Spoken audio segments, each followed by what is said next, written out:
Hello there, my name is Adam Fuller and I'm a theatre practitioner.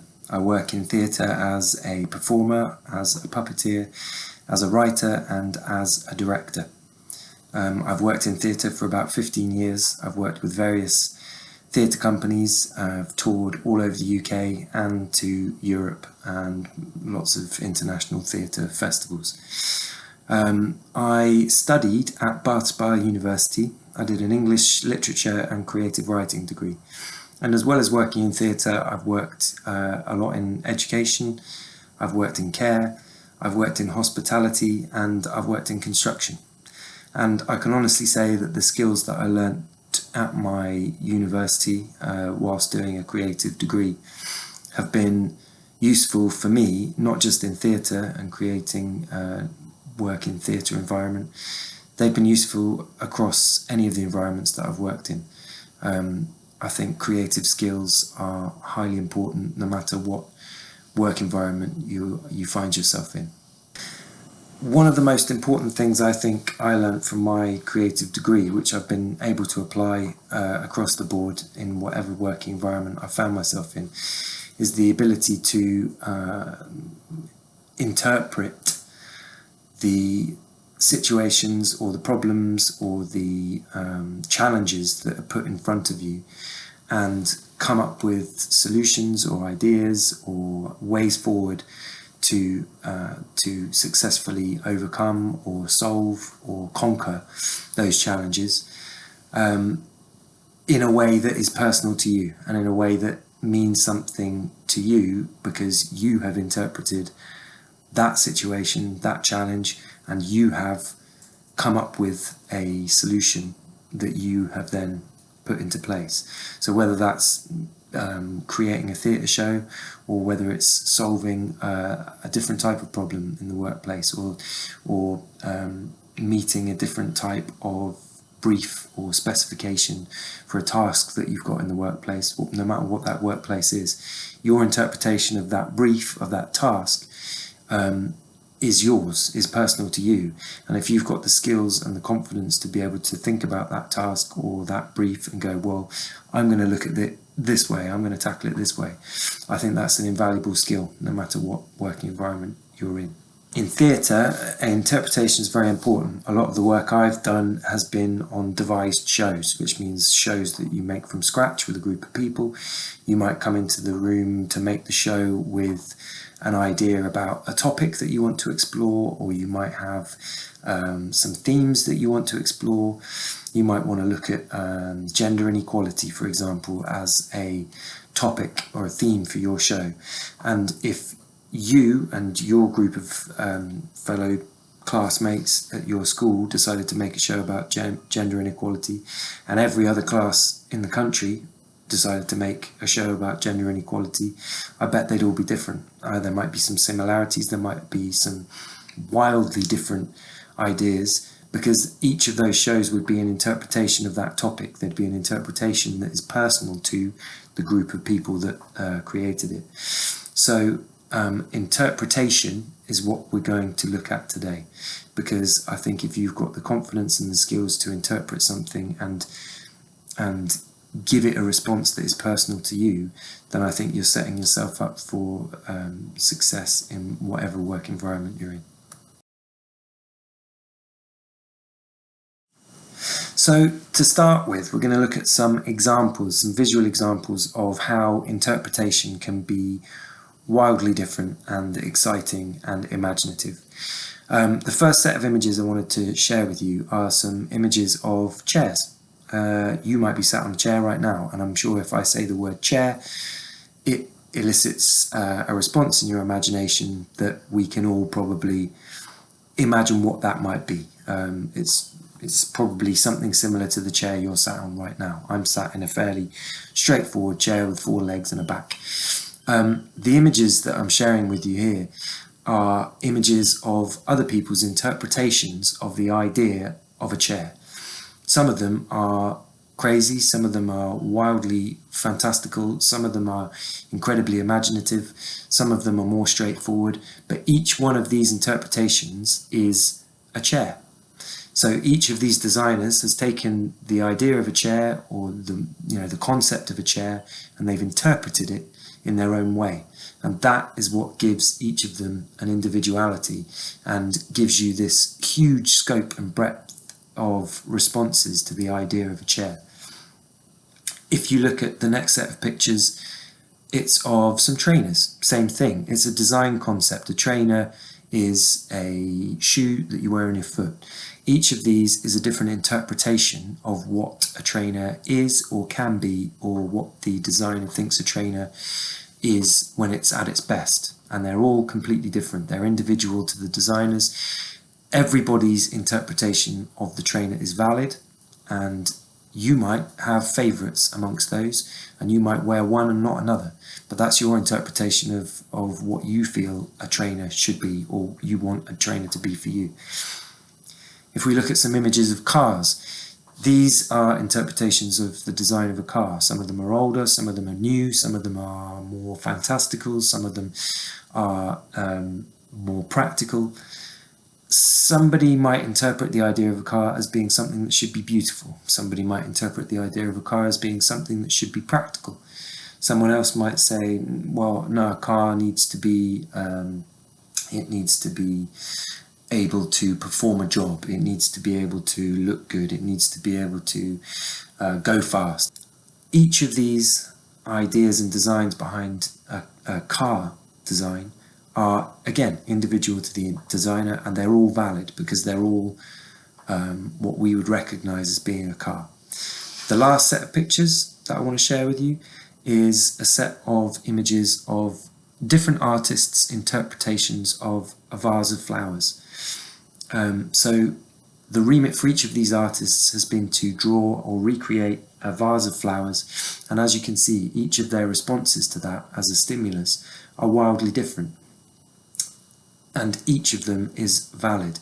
So each one of these artists has taken that idea of a vase of flowers and they've interpreted it in their own way. And what we get as the viewers of that piece of art is, again, a huge breadth of different structures, use of colours, use of forms, and we get to experience this broad variety of interpretations. So that's what this exercise is aimed at doing. It's aimed at getting us to think about how we interpret something and explore our own interpretation to something in order to create something as a result of that interpretation. So now that we've seen that set of images, there's a lot of different design, there's a lot of different interpretations of fairly everyday things in that set of images. I'd just like you to spend 3-4 minutes as a group just discussing any response that you've got to that. Anything that was of interest to you, anything that made you think about, anything that surprised you about some of those images, anything that you liked or disliked. Just share any response that you have had to those images and that idea of individuals interpreting something and coming up with something that's personal to them. Have a little group discussion as a whole group for 3 or 4 minutes, and then we'll come back.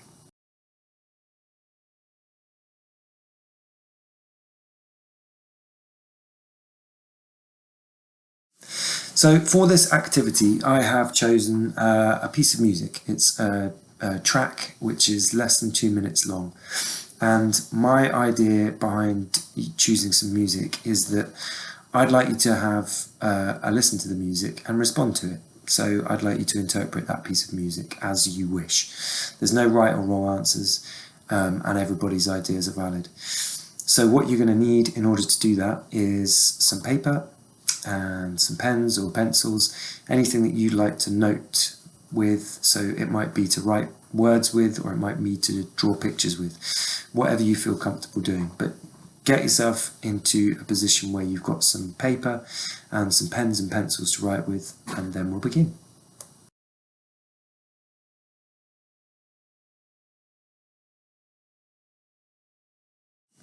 Okay, so hopefully you've all got something to write with or to draw with, and something to write on or draw on.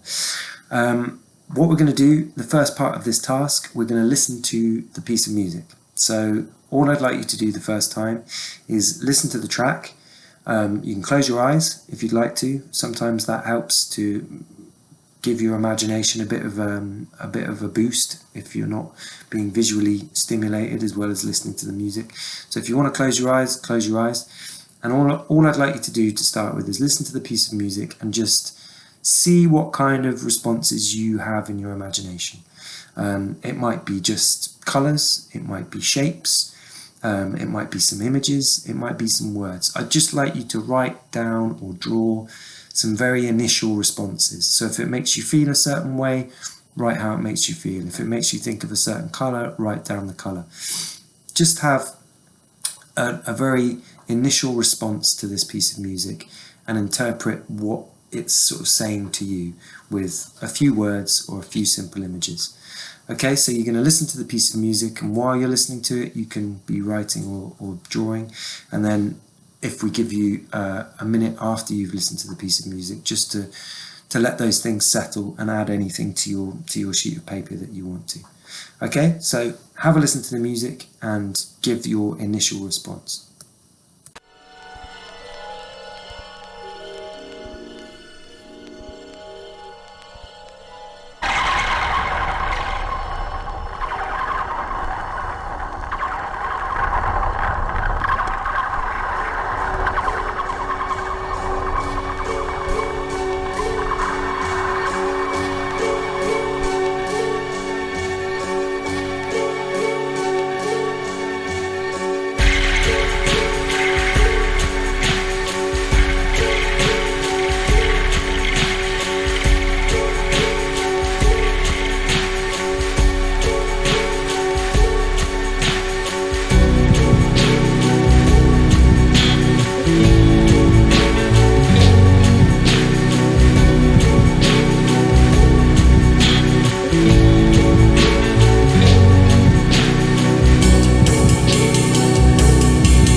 Okay, great. Hopefully you've listened to the music and you had some sort of initial response that's personal to you. So what I'd like you to do now is just spend 3 minutes talking to one other person. So find yourself a partner and share your initial response to that piece of music with your partner. So that might be just describing some things that you felt or some things that you imagined. It might be showing them a couple of images that you might have drawn, whatever it is, however it is that you've responded to that piece of music. I'd just like you to share your thoughts and your reaction with your partner, and then I'd like your partner to do the same. So share your thoughts and then listen to your partners in response. See if there are any similarities, see if there are any differences. If anything is of interest to you that your partner says, ask them more about it. Okay, so spend 3 minutes just having a chat with each other and sharing those responses.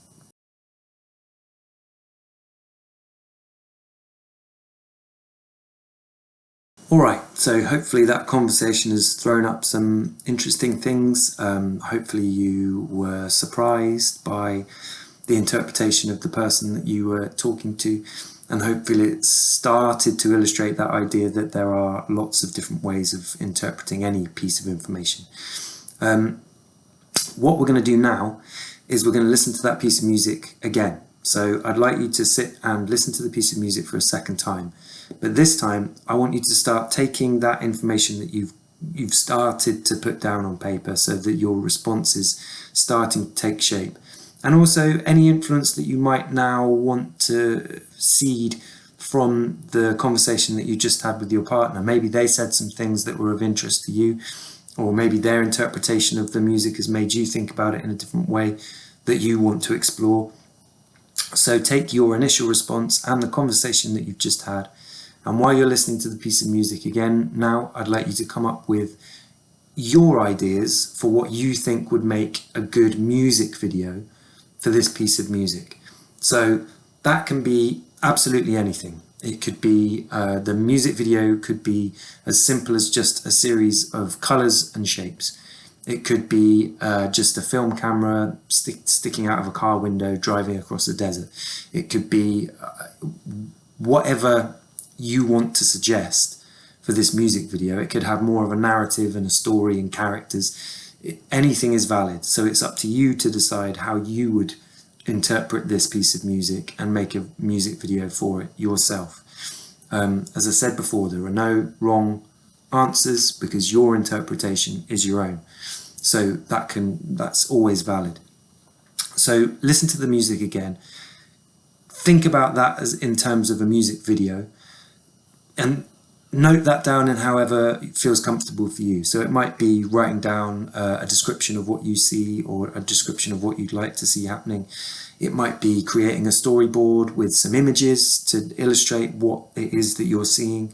However you want to best record your idea for this music video, then do so.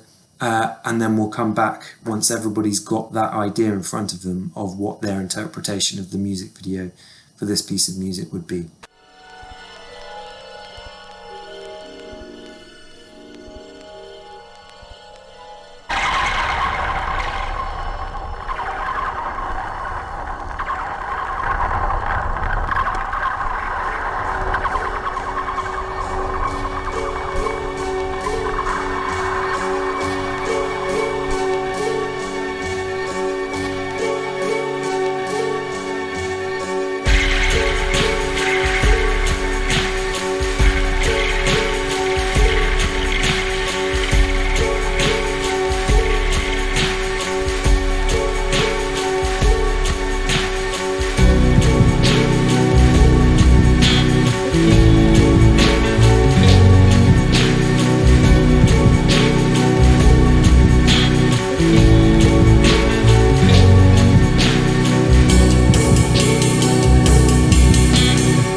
Excellent. So hopefully you've all got in front of you or in your heads an interpretation of that piece of music if you were asked to make it into a music video. What I'd like to do now as a whole group, so this is everybody all together, I'd like you to share your ideas one by one. Maybe take a minute for each one, or give everybody a minute maximum depending on how many people there are in your group. If you've got a smaller group, maybe give each other a bit more time. But I'd like each of you to share your idea for the music video for that piece of music. And I'd like you to listen to everybody else's idea for their interpretation of that music video.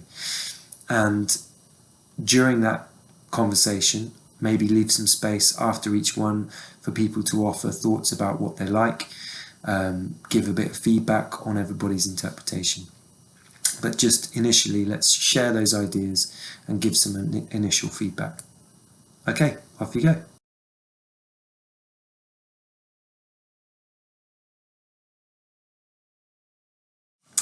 Lovely. So hopefully you have shared your ideas with the rest of the group and you've listened to everybody else's ideas as well. I wonder what sort of variety of responses your group came up with. Was it wildly different? Were there some that were completely on different planets? Were there some that had similarities? Could you see similarities between certain ones?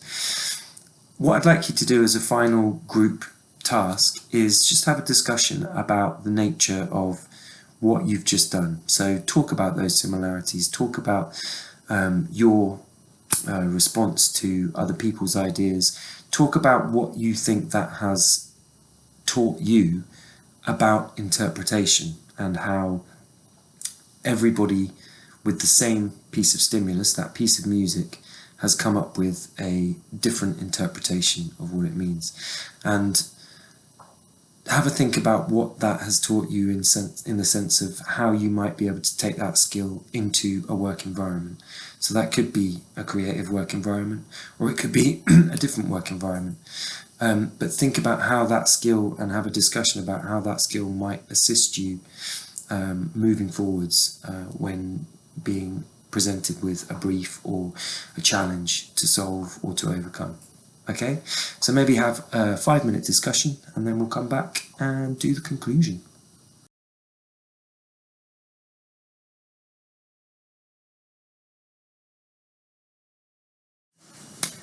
All right then, there we are. We have completed the exercise. So in this exercise that we've gone through together, we started off by talking about the idea of interpretation and how that can be applied in the arts, specifically in theatre, which is my experience of working in the arts. We then looked at some images of chairs and trainers and cars and vases of flowers, and we talked about how each of those has been created thanks to an individual's interpretation of what it means to create a pair of trainers or to paint a vase of flowers, and how each of those is different, and how each of those differences in interpretations give us that real lovely spectrum and breadth of choice when it comes to choosing trainers or chairs or cars or whatever it is. We then listened to a piece of music and we thought about that piece of music individually, and we came up with some responses, so maybe just words or images, and then we developed that response to that piece of music by listening to it again and coming up with an idea for a possible music video. So each of you came up with a response to that piece of music and shared that response in your group.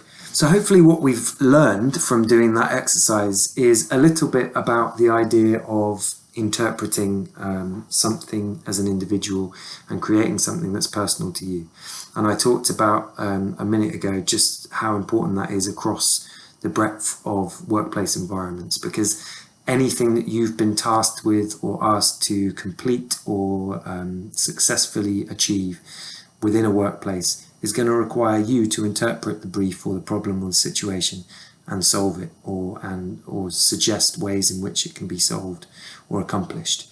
And so in the arts, in the theatre world, and the theatre world that I work in, so for example, I might say to the musician who I'm working with in creating a show, they might come in and watch some of the material that we've got, and I might give them a brief of, well, this scene needs to sound excited, and there might need to be a nervous energy about it. And then the musician watches the scene, watches the piece. They go away and they conjure up a piece of music. They create a piece of music as a result of their interpretation of what they've seen on stage and the conversation that we've had together. And they come back in with their interpretation of that, and they play us the music that they've come up with. Same with the set designer. You know, their interpretation of what they're seeing happen on stage is demonstrated by the set that they design, you know, the colors that they choose, the structures that they decide to make. That's their interpretation of the piece of work that you're making. And as I said, I think in any workplace, in any environment, if you're being tasked with solving a problem or achieving something in a way that's personal to you, then your interpretation of that is what's going to get you to that point. And everybody's interpretation is valid, because we've all got experiences that feed into our interpretations that make them strong, in the sense that that's where they've come from for us. So I'd just like to say thank you for spending this time with me on your screen going through this exercise. I hope you found it of use, and I hope you found it interesting. As I say, I wish I could hear the ideas that you came up with as a group for the music video. I'm sure there were some interesting ideas thrown out there, and I hope it has made you think about the idea of interpretation and give yourself a bit of validation for when you're talking about that in terms of whatever it is you're approaching in whatever work environment. I think your personal interpretation is what makes you special, is what makes your response to things special. So definitely a degree in the arts helps you to explore that essentially as a way to approach problem solving, and I think it could be invaluable in whatever work environment you choose to to operate in. So best of luck with everything to come, and thanks again for spending this time with me, and I'll say goodbye. Cheerio.